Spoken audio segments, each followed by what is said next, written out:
টাকাটা আমি জমাচ্ছিলাম উমরা করার জন্য। জি, কারণ ওই উমরা আল্লাহ যদি আমাকে তৌফিক দান করেন তাহলে আমি ইনশাল্লাহ আবার যেতে পারবো। কিন্তু ওই মানুষগুলার যদি একবার মৃত্যু হয়ে যায়, কে কে যাবে জান্নাতে, কে যাবে জাহান্নামে, কে হচ্ছে যে কবরে আযাব পাবে, কে শান্তি পাবে, তা তো কেউ বলতে পারে না। আর একটা মানুষের প্রাণ অনেক ভ্যালুয়েবল জিনিস, তার জীবনটা চলে গেলে হয়তো তার পরিবারটাও শেষ হয়ে যেতে পারে। তাই আমি আমার এই টাকাটা তাদের জন্য দিচ্ছি। আজ খুবই আনন্দিত যে সবার জন্য আমি কিছু টাকা ডোনেশন করতে পেরেছি। আমার টাকার অ্যামাউন্ট হচ্ছে 14,500 টাকা। এই অল্প টাকা, এটাই যত টাকাই হোক না কেন, অন্তত আমি এই টাকাটা দিতে পেরেছি যে, এবং তারা যাতে, এবং যারা দুর্গত রয়েছেন তারা অন্তত যে এই টাকা দিয়ে অন্তত কিছু জিনিস তো কিনতে পারবেন, কিংবা ওই টাকাটা দিয়ে অন্তত কিছু হেল্প তো তারা পাবেন। সেই জন্য আমি খুব আনন্দিত।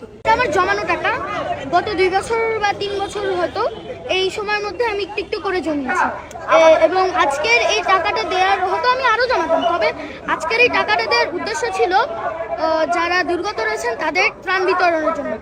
এর 50%